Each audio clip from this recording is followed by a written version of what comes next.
Hello everyone, કેમ છો બધા? મજામાં ને? Hope you are fine and safe. તો ચાલો વિદ્યાર્થી મિત્રો, આપણે જોઈએ છીએ સેક્રેટરીની લાયકાતો, ક્વોલિફિકેશન્સ ઓફ સેક્રેટરી. આપણે સેક્રેટરીની લાયકાતોમાં પહેલી એક લાયકાત જોઈતી, જે છે શૈક્ષણિક લાયકાત.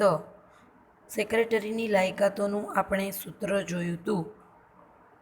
અંકુશ સજ હી વી. બરાબર છે વિદ્યાર્થી મિત્રો? અંકુશ સજ હી વી. બરાબર, આ સૂત્ર દ્વારા આપણે આગળ વધ્યા હતા. દરેક મુદ્દાની પાછળ જ્ઞાન લગાડવું ફરજિયાત છે. બરાબર, પહેલો એક જ મુદ્દો છે શૈક્ષણિક લાયકાત, એની પાછળ જ્ઞાન એવો શબ્દ આવશે નહીં. બરાબર છે, તો ચાલો શરૂઆત કરીએ. અંકુશ જ હીવી સેક્રેટરીની લાયકાતો. એમાં શૈક્ષણિક લાયકાતમાં આપણે ફરી એક વખત institute of company secretary of ઇન્ડિયાનું પ્રમાણપત્ર હોવું જોઈએ. બરાબર, ત્યાં આપણે માહિતી મેળવી હતી. એની આગળ બીજી રીતે કહીએ તો કંપની ધારાની જોગવાઈ મુજબ કેવો હોવો જોઈએ? તો કે સેક્રેટરી હોવો જોઈએ. કાયદાની ડિગ્રીઓ અને દસ્તાવેજો બનાવવામાં અથવા તો કાયદાને ઘડતરમાં આપણને એ મદદરૂપ હોવો જોઈએ. ત્યારબાદ ટોપિક નંબર 2 જુઓ. અહીંયાથી આપણે સ્ટાર્ટ કરવાનું છે હિસાબી વ્યવસ્થાનું જ્ઞાન, અકાઉન્ટિંગ નોલેજ. જો કંપનીનો સેક્રેટરી છે, બરાબર, એટલે એને હિસાબો વ્યવસ્થિત રખાય છે, કાયદા મુજબ રખાય છે, સમયસર ઓડિટ થાય છે. આ બધું જ જોવાની ફરજ કોની હોય? તો કે સેક્રેટરી. ખાસ પહેલાં હિસાબ વ્યવસ્થિત રાખવાના, પ્લસ કાયદા મુજબ રાખવાના, અસ્તવ્યસ્ત રાખવાના નથી. અને જે હિસાબ રાખીએ છીએ એનું સમયસર ઓડિટ થવું જોઈએ. તો આ ઓડિટ થવાની ફરજ પણ કોની છે? તો કે હિસાબી વ્યવસ્થાના જ્ઞાનમાં હશે. આ ઓડિટ કરવાની જવાબદારી પણ સેક્રેટરીની છે. તો જ દર વર્ષે કંપનીના સાચા માલિકો એટલે કે કંપનીના શેર હોલ્ડરોને વર્ષના અંતે વાર્ષિક હિસાબો રજૂ કરવાના હોય. બરાબર, ત્યારે જ્યારે આપણે વાર્ષિક હિસાબો રજૂ કરીએ ત્યારે આપણે એને કહેવું પડે કે આ વર્ષનો આપણને આટલો નફો થયો છે કે આટલી નુકસાની થઈ છે. બરાબર, તો શેર હોલ્ડરો સમક્ષ વાર્ષિક હિસાબો રજૂ કરી શકાય. અને આ બધું જ ત્યારે જ શક્ય બને કે જ્યારે તેની પાસે હિસાબી વ્યવસ્થાનું જ્ઞાન હોય. બરાબર, એટલે હિસાબ રાખતા આવડતો હોવો જોઈએ, કાયદા મુજબ રાખતા હોવો જોઈએ. અને ઓડિટ દર 3 મહિને છે, 6 મહિને છે, વર્ષમાં 2 વખત છે, 3 વખત છે, 4 વખત આ રીતે ઓડિટ થવું જોઈએ કે જે હિસાબ રાખ્યો છે એ બરાબર રખાય છે કે નહીં. એનાથી આગળ કાર્યાલય સંચાલનનું જ્ઞાન, નોલેજ ઓફ ઓફિસ એડમિનિસ્ટ્રેશન.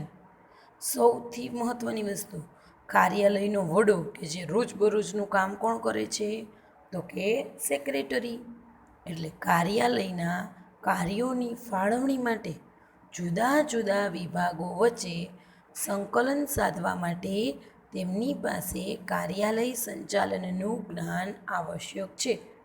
હવે તમને લોકોને ખબર હોવી જોઈએ કાર્યની ફાળવણી એટલે શું, કોણ કયું કાર્ય કેવી રીતે કેટલા પ્રમાણમાં કરશે, એને કાર્યની ફાળવણી તરીકે ઓળખાય. અને જુદા જુદા વિભાગો વચ્ચે સંકલન સાધવું, એનો મતલબ છે કે ઉત્પાદન વિભાગ માત્ર ને માત્ર ઉત્પાદન કરીએ જ રાખશે. બરાબર, વેચાણ વિભાગ માત્ર ને માત્ર વેચાણ કરીએ જ રાખશે. તો બધાએ એકબીજા વચ્ચે કાચો માલ જેને લેવાનો છે, ખરીદીવાળા ખરીદી કરી રાખે, આવું ચાલે નહીં. ઉત્પાદન કરો, સામે એટલું વેચાણ થાય છે કે નહીં એ જોવો.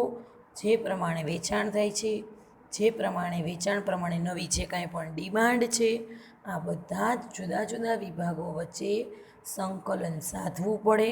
બરાબર, એટલે એના માટે કાર્યાલય સંચાલનનું જ્ઞાન આવશ્યક છે. એટલું જ ન થાય વિદ્યાર્થી મિત્રો, રોજબરોજના કાર્યાલય સંચાલનમાં ઘણા બધા પ્રશ્નો છે એ ઉદ્ભવતા હોય છે. તો આ બધા જ પ્રશ્નોના ઉકેલ માટે ઓફિસ સંચાલનનું જ્ઞાન જરૂરી છે. તો રોજબરોજના પ્રશ્નો માટે કયું જ્ઞાન જોઈએ? ઓફિસ સંચાલન, બરાબર. અને કાર્યની ફાળવણી માટે તો કે કાર્યાલય સંચાલનનું. તો એક જ મુદ્દામાં બે મુદ્દા આવી ગયા. કાર્યાલય સંચાલનના જ્ઞાનને ઓફિસ સંચાલનના જ્ઞાન તરીકે પણ ઓળખાવી શકાય. એનાથી આગળ જુઓ, સભા સંચાલનનું જ્ઞાન, નોલેજ ઓફ મીટિંગ મેનેજમેન્ટ. તો સભા સંચાલન એટલે તો કે સેક્રેટરી છે એ ખૂબ જ અગત્યની વ્યક્તિ છે, બરાબર. એટલે કે સેક્રેટરીએ કંપનીમાં સંચાલક મંડળની મિટિંગ બોલાવવાની હોય, શેર હોલ્ડરોની મિટિંગ બોલાવવાની હોય, ડિબેન્ચર હોલ્ડરોની મિટિંગ બોલાવવાની હોય અને લેણદારોની પણ સભાઓ કે મિટિંગ ભરવાની હોય. તો આ મિટિંગ આપણે બોલાવીએ ત્યારે જુદી જુદી ઘણી જ ફરજો છે એ બોલાવવી પડે. એટલે મિટિંગ ભરતા પહેલાંય ફરજ નિભાવવી પડે, મિટિંગ દરમિયાન પણ ફરજ નિભાવવી પડે, અને મિટિંગ સભા ભરાઈ જાય પછી પણ જુદી જુદી ફરજો બજાવવાની હોય. હવે તમને એમ થાય કેવી ફરજો? તો સભા ભરતા પહેલાં કેવી ફરજો છોકરાઓ? તો કે સભા ભરતા પહેલાં નોટિસ આપવી, સભા નક્કી થાય એટલે એક એજન્ડા તૈયાર કરવો. નોટિસ એટલે શું? તો નોટિસ એટલે સભામાં હાજર રહેવાનું એક ઇન્વિટેશન લેટર, બરાબર. એટલે ખાસ એને આપણે શું કહીએ છીએ? નોટિસ. ત્યારબાદ એજન્ડા તૈયાર કરવો. આપણે જે કામ કરવું છે તેની ક્રમવાર યાદી. આપણી જે ટેક્સ્ટબુક છે એમાં જે આપણને અનુક્રમણિકા દર્શાવી છે એને આપણે એજન્ડા તૈયાર કર્યો કહેવાય. ત્યારબાદ મિનિટ્સ લખવી. આ છે એ સભા દરમિયાનનું કામ છે. નોટિસ અને એજન્ડા એ સભા ભરતા પહેલાંના કામ છે. મિનિટ્સ લખવી, મિનિટ્સ લખવીને સભા નોંધ રાખી કહેવાય ગુજરાતીમાં. મિનિટ્સનું ગુજરાતી સભા નોંધ. અને સભા નોંધ રાખવાનું કામ સેક્રેટરી જ કરતો હોય છે. સભામાં કયો પ્રશ્ન લીધો અને તેની શું ચર્ચા વિચારણા થઈ એને આપણે શું કહીએ? મિનિટ્સ નોંધી. ત્યારબાદ સભા દરમિયાન તો કે કોરમ અને પ્રોક્સી અંગેની જોગવાઈનું પાલન કરવું. તો ફરી બે મુદ્દા. કોરમ એટલે શું? પ્રોક્સી એટલે શું? તો કોઈ પણ પ્રકારનું ટેન્શન ન લેતા અત્યારે માહિતી મેળવી લ્યો. 12થમાં એસપીમાં ચેપ્ટર નંબર 6 એમાં બધી જ માહિતી મેળવશું. અત્યારે કોરમ એટલે જોઈ લ્યો છોકરાઓ, ગણ સંખ્યા. તો ફરી પ્રશ્ન થયો, ગણ સંખ્યા એટલે શું? તો કે સભામાં હાજર રહેવાની ઓછામાં ઓછી સંખ્યા, બરાબર. સભામાં હાજર રહેવાની ઓછામાં ઓછી સંખ્યા એટલે 1/3 હોય.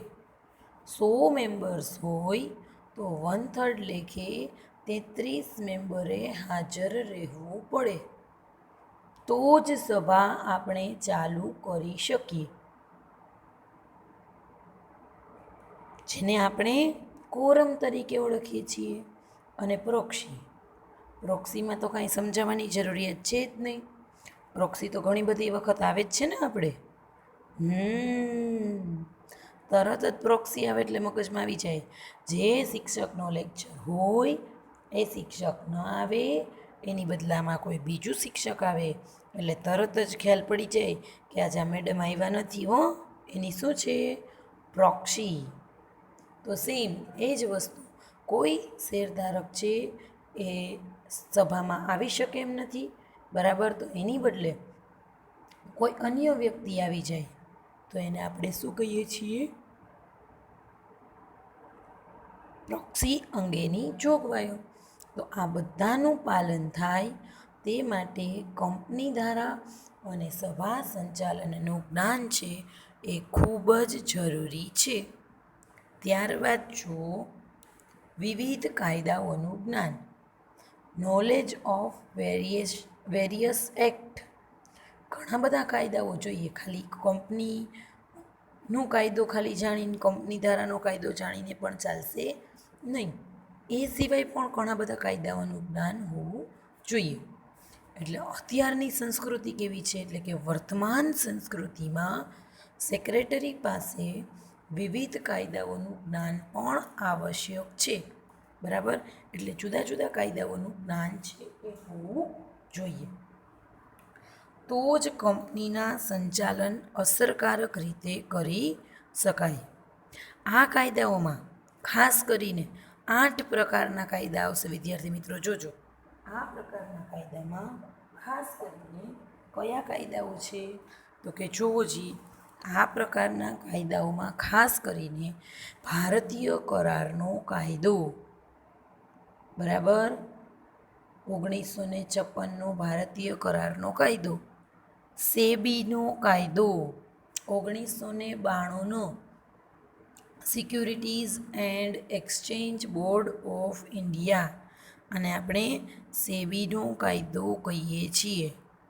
ત્યારબાદ ત્રીજું માલ વેચાણનો કાયદો, બરાબર, માલ જે આપણે વેચીએ છીએ તો એનો પણ શું હોય છે, કાયદો. ત્યારબાદ સ્ટેમ્પ ડ્યુટી એક્ટ, આપણે જે ભરીએ છીએ ને સ્ટેમ્પ ડ્યુટી, આપણે કોઈ પણ શું કહેવાય લીગલ ડોક્યુમેન્ટ, તો એને શું કરવી પડે, સ્ટેમ્પ ડ્યુટી ભરવી પડે. બરાબર. પીએફ અંગેનો કાયદો, એને કહેવાય પ્રોવિડન્ટ ફંડ અંગેનો કાયદો. આપણે જે એકમ ચાલુ છે તો એમાં આપણે સંસ્થામાં કાર્ય કરતા કર્મચારીઓનું જો પીએફ ઉતરાવતા હોય તો એનો પણ કાયદો. જામીનગીરી કરાર અંગેનો કાયદો, કોઈ વસ્તુ આપણે જામીનગીરીમાં રાખી છે, એટલે કે ભાઈ બિલ્ડિંગ છે એ જામીનગીરી તરીકે રાખ્યું હોય તો એના અંગેના પણ કાયદા હોય. વેટ અંગેનો કાયદો અને સર્વિસ ટેક્સ અંગેનો કાયદો. તો અત્યારે આ વેટ અને સર્વિસ ટેક્સ આ બંને શું થઈ ગયું છે, તો કે મર્જ થઈ ગયું છે. બરાબર, આ બંનેની વસ્તુ ભેગી કરી અને આપણે શું કર્યું છે, જીએસટી, વેટ અને સર્વિસ ટેક્સ નીકળી ગયું.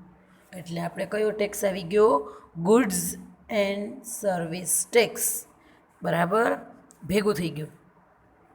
એટલે આમ વિવિધ પ્રકારના ધારાકીય જ્ઞાન જો સેક્રેટરી પાસે હોય તો જ કામગીરી છે એ કાર્યક્ષમ અને સરળ બને છે.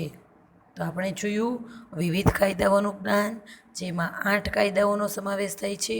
પ્રશ્ન પણ પૂછાય કે સેક્રેટરી પાસે કયા વિવિધ પ્રકારના કાયદાઓનું જ્ઞાન હોવું જોઈએ, તો ભારતીય કરારનો કાયદો, સેબીનો કાયદો, માલ વેચાણનો કાયદો, સ્ટેમ્પ ડ્યુટીનો એક્ટ, પ્રોવિડન્ટ ફંડનો કાયદો, જામીનગીરી કરાર અંગેનો કાયદો, વેટ અંગેનો કાયદો અને સર્વિસ ટેક્સ અંગેનો કાયદો. ત્યારબાદ જોઈએ આર્થિક અને રાજકીય પ્રવાહોનું જ્ઞાન. કંપની છે એ સમાજમાં જ અસ્તિત્વમાં આવે છે. કોઈ પણ કંપનીનો જન્મ સમાજમાં જ થાય છે. કોઈ પણ કંપનીનો વિકાસ પણ સમાજમાં જ થાય છે અને કોઈ પણ કંપનીનું મૃત્યુ એટલે કે એનું વિસર્જન પણ સમાજમાં જ થાય છે. એટલે કંપની સમાજમાં જ અસ્તિત્વમાં આવે છે અને કંપની છે એ સમાજનો જ એક ભાગ છે. બરાબર, એટલે સમાજના વિવિધ પક્ષકારો સાથે સંકળાયેલ છે. તેથી શું થાય, તો કે સેક્રેટરીએ વર્તમાન પ્રવાહોથી માહિતગાર રહીને, જે પરિસ્થિતિ છે, નોટબંધી આવી હતી, બરાબર, જે આવ્યું હતું, એટલે સેક્રેટરીએ વર્તમાન પ્રવાહોથી માહિતગાર રહીને પલટાતા પ્રવાહોથી વાકેફ થઈ. કોરોનાની પરિસ્થિતિ આવી, ધીમે ધીમે પરિસ્થિતિ શું થશે, પલટાશે. પહેલાં સાવ લોકડાઉન હતું, ધીમે ધીમે ખુલવા માંડ્યું અને હજી વધારે ધીમે ધીમે ખુલે છે. તો પલટાતા પ્રવાહોથી વાકેફ થઈને સંચાલક મંડળને જાણ કરી કે ભાઈ અત્યારે આવી પરિસ્થિતિ છે, એને પણ માર્ગદર્શન આપી કે આપણે આ કાર્ય કરવું જોઈએ. કંપની માટે લાભદાયી પરિસ્થિતિનું શું કરવું પડે તો કે નિર્માણ કરી શકે છે. બરાબર. ખાસ 4 વસ્તુ: વર્તમાન પ્રવાહોથી માહિતગાર થઈ, પલટાતા પ્રવાહોથી વાકેફ થઈ, સંચાલક મંડળોને જાણ કરી, માર્ગદર્શન આપી, કંપની માટે લાભદાયી પરિસ્થિતિનું નિર્માણ કરવાનું છે. તો જ સમાજમાં પ્રવર્તમાન આર્થિક અને રાજકીય પ્રવાહો કંપનીને ચોક્કસપણે અસર કરે છે. એટલે આર્થિક હોય, નાણાંને લગતી કોઈ પણ બાબત હોય કે રાજકીય પ્રવાહોને લગતી કોઈ પણ બાબત હોય, તો કંપનીને આ બધી જ વસ્તુ ચોક્કસપણે શું કરશે તો કે અસર કરે છે. એનાથી આગળ સાંપ્રત સમસ્યાઓનું જ્ઞાન, નોલેજ ઓફ કરંટ ઇસ્યુઝ. બરાબર. જે કંઈ પણ તાત્કાલિક થાય છે એનું પણ જ્ઞાન હોવું જોઈએ. હમણાં જ એવું હતું કે વર્તમાન પ્રવાહોથી માહિતગાર થઈને, તો સેમ એ જ વસ્તુ કે સેક્રેટરીએ વર્તમાન પ્રવાહો અને સાંપ્રત સમસ્યાઓથી માહિતગાર થવું આવશ્યક છે. કારણ કે આ સમસ્યાઓ છે એ કંપનીના વિકાસ ઉપર સીધી જ અસર કરે છે. દાખલા તરીકે અહીં સરસ મજાનું એક ઉદાહરણ આપ્યું છે કે અસમના ખનિજ તેલ ઉપર નિકાસનો પ્રતિબંધ ત્યાંના કેટલાક સ્થાનિક સંગઠનોએ કર્યો છે. બધા લોકોએ ભેગું થઈને કીધું કે આપણે ખનિજ તેલ છે એની હવે નિકાસ કરવી નથી. બરાબર છે. તો આ કઈ સમસ્યા થઈ તો કે સાંપ્રત સમસ્યા છે એ ઊભી થતી. આ જે પરિસ્થિતિ ઊભી થઈ એના અનુસાર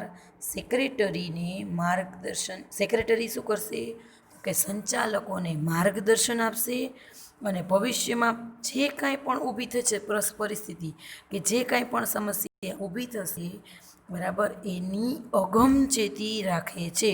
અગમચેતી એટલે અગાઉથી નક્કી કરી લેશે કે ભાઈ ભવિષ્યમાં કઈ પરિસ્થિતિ ઊભી થવાની છે. આપણે ખનિજ તેલ વગર ચાલશે નહીં. આપણે પેટ્રોલ પંપ છે તો આપણને અસમમાંથી મળશે નહીં, તો આપણે કોઈક નવી જગ્યાએથી વ્યવસ્થા કરવી પડશે. તો સંચાલકોને અગાઉથી જ માર્ગદર્શન આપી દેવાનું. બરાબર. એટલે ભવિષ્યમાં જે કાંઈ પણ પરિસ્થિતિ ઊભી થાય એનું આપણે એ જે સમસ્યા છે એના અગમચેતી પગલાઓ છે એ આપણે લઈ શકીએ. ત્યારબાદ જુઓ અંગ્રેજી ભાષા ઉપર પ્રભુત્વ અને અન્ય ભાષાઓનું જ્ઞાન. બરાબર. Excellent command over English and other languages. તમને અહીંયાથી એક પ્રશ્ન પૂછાશે કે શું કામ સેક્રેટરી પાસે અંગ્રેજી ભાષાઓનું નોલેજ હોવું જોઈએ? તો આખો મુદ્દો જ એનો જવાબ છે. આમ જુઓ તો વિદ્યાર્થી મિત્રો, અત્યારે ઇંગ્લિશ છે એ ઇન્ટરનેશનલ લેંગ્વેજ છે. બરાબર. આપણને કોઈ લેંગ્વેજ આવડે કે ન આવડે, જો આપણને અંગ્રેજી ભાષા આવડતી હોય તો આપણે કમ્યુનિકેશન સરસ મજાનું કરી શકીએ છીએ. એ જ રીતે કંપનીના બધા જ કામકાજો અંગ્રેજી ભાષામાં ચાલે છે. સેક્રેટરીએ જુદા જુદા પક્ષકારો સાથે કંપની વતી પત્રાચાર કરવાના હોય છે. તેથી અંગ્રેજી ભાષામાં તેણે મહારત છે એ હાંસલ કરવી જોઈએ. બરાબર છે. એટલે અંગ્રેજી ભાષાનું એમનામાં નોલેજ છે એ હોવું જોઈએ. હવે જેમ જેમ કંપનીનો વિસ્તાર થાય, કંપનીનો વ્યાપ વધે, કંપનીનો વિસ્તાર થાય, બરાબર, એ રીતે આપણે એક બ્રાન્ચ વિદેશમાં પણ કંપનીની કરીએ છીએ. એટલે કે વિદેશી કંપની સાથે પણ કાર્ય કરવાનું હોય. તો આ સમયે વિદેશી ભાષાનું જ્ઞાન કંપની સેક્રેટરીને કરારો કરવામાં મદદરૂપ થાય છે. બરાબર. તો વિદેશી ભાષાઓના જ્ઞાનમાં અન્ય ભાષાઓ આવી ગઈ. પણ જો એ નથી આવડતી તો મેં તમને ફરી કીધું હતું કે English is a international language. જો આપણને ઇંગ્લિશ આવડશે તો કદાચ બીજી કોઈ લેંગ્વેજ ઓછી આવડતી હશે તો ચાલશે. કંપનીના બધા જ કામકાજોમાં લેટર ડ્રાફ્ટ કરવા, લેટર ટાઈપ કરવા, આ બધી જ વસ્તુ ઇંગ્લિશમાં થાય છે. બરાબર. તો કંપનીનો વિસ્તાર વધશે તો વિદેશી કંપની સાથે કાર્ય કરવાનું છે તો એ પણ ઇંગ્લિશમાં જ થશે. એટલે ખાસ અંગ્રેજી ભાષા ઉપર પ્રભુત્વ હોવું જોઈએ અને અન્ય ભાષાઓનું થોડું જાજુ જ્ઞાન હોવું જોઈએ. ત્યારબાદ જુઓ જનસંપર્કનું જ્ઞાન, નોલેજ ઓફ પબ્લિક રિલેશન. સેક્રેટરીએ જુદા જુદા પક્ષકારો સાથે કાર્ય કરવાનું છે. તો જુદા જુદા પક્ષકારો સાથે કાર્ય કરવામાં જુઓ તમે આકર્ષક વ્યક્તિત્વમાં જોઈ ગયા હતા. શેર હોલ્ડર સાથે કામ કરવાનું છે, ડિબેન્ચર હોલ્ડર સાથે કામ કરવાનું છે, સંચાલક મંડળ સાથે કામ કરવાનું છે, સરકારી વિભાગો અને સરકારી અધિકારીઓ સાથે કામ કરવાનું છે, બેંક નિષ્ણાંત વ્યક્તિઓ સાથે કામ કરવાનું છે, કર્મચારીઓ સાથે કામ કરવાનું છે, સામાન્ય પ્રજા સાથે કામ કરવાનું છે. એટલે બધા જ સાથે સંપર્ક રાખવો છે એ ખૂબ જ જરૂરી છે. બધા જ સાથે સંપર્કમાં રહેવું પડે જેનાથી તેનામાં વિશ્વાસ છે એ કેળવી શકાય. અને કંપની સેક્રેટરી જો યોગ્ય જાહેર સંપર્કના જ્ઞાનનો ઉપયોગ કરે એટલે જો સેક્રેટરીના પોતાના કોન્ટેક્ટ પણ મોટા હોય તો એનો લાભ પણ કંપનીને મળે છે. એટલે જાહેર સંપર્કનું જ્ઞાન જો વધારે હશે તો લાંબા ગાળે કંપનીની પ્રતિષ્ઠામાં શું થશે તો કે લાંબા ગાળે કંપનીની પ્રતિષ્ઠામાં વધારો થશે. તેથી જનસંપર્કનું જ્ઞાન ખૂબ જ જરૂરી છે અને જનસંપર્કનું જ્ઞાન હોવું જોઈએ. ત્યારબાદ છે કમ્પ્યુટર્સ અને અન્ય ઇલેક્ટ્રોનિક સાધનોનું જ્ઞાન, knowledge of computer and other electronic gadgets. અત્યારે જમાનો કેવો છે તો કે કમ્પ્યુટર વિના ચાલતું નથી. કમ્પ્યુટર છે તો બધો જ ડેટા છે એ સ્ટોર કરી શકાય. અન્ય ઇલેક્ટ્રોનિક સાધનોમાં કંપનીમાં કમ્પ્યુટર સિવાય જે કોઈ પણ મશીનરી છે એને ચલાવતા સેક્રેટરીને આવડવું જોઈએ. એનો મતલબ કે જો એ ચલાવતા આવડતા હશે, જો કોઈ કર્મચારી વ્યવસ્થિત રીતે આ વસ્તુનો ઉપયોગ ન કરે તો એવી ખ્યાલ ક્યારે પડશે તો કે સેક્રેટરીને જો આ મશીન ઉપયોગ કરતાં આવડતું હોય તો. અને જો કર્મચારી કોઈ ગેરશિસ્ત રાખે તો એના ઉપર અંકુશ રાખી શકાય. કમ્પ્યુટર જુદા જુદા પક્ષકારો સાથે કાર્ય કરવાનું હતું તો આ બધા જ પક્ષકારોનો ડેટા ક્યાં રાખશું? વિશાળ માહિતી હશે એને સંગ્રહ ક્યાં કરીશું તો કે કમ્પ્યુટરમાં. જેથી કોઈ વધારે વખત આ જ ડેટાનો ઉપયોગ કરવાનો હોય તો આપણા સમય, સાધન અને માનવ શ્રમનો શું થશે? બચાવ થશે. તો જુઓ વિકસિત સમાજમાં અને આધુનિક કંપનીઓમાં કમ્પ્યુટર છે એ વર્તમાન સમયની જરૂરિયાત છે. બરાબર. કોમ્પ્યુટર દ્વારા શેર હોલ્ડરો છે, ડિબેન્ચર હોલ્ડરો છે, સંચાલક મંડળ કે કંપની અન્ય બાબતો પક્ષકારો વિશેની માહિતીનો શું કરી શકે છે? સંગ્રહ કરી શકે છે. જેના કારણે સમય, સાધન અને માનવ શ્રમનો શું થશે? બચાવ થશે. એટલા માટે સેક્રેટરી પાસે કોમ્પ્યુટર્સ અંગેનું જ્ઞાન હોવું જોઈએ. એના ઉપરાંત ઓફિસ સંચાલનમાં વપરાતા વિવિધ ઇલેક્ટ્રોનિક સાધનોનું જ્ઞાન હોવું જોઈએ અથવા તો ઉપકરણોનું જ્ઞાન હોવું જોઈએ. જેથી તો કે કંપનીના કર્મચારીઓ જો આ સાધનોનો ચલાવવામાં ગેરશિસ્ત રાખે તો એના ઉપર આપણે અંકુશ મૂકી શકાય છે. તો વિદ્યાર્થી મિત્રો આજે આપણે જોયું સેક્રેટરીની લાયકાતો. તો આજે આપણે આટલું રાખીએ વિદ્યાર્થી મિત્રો. Thank you all of you. Bye. Have a nice day.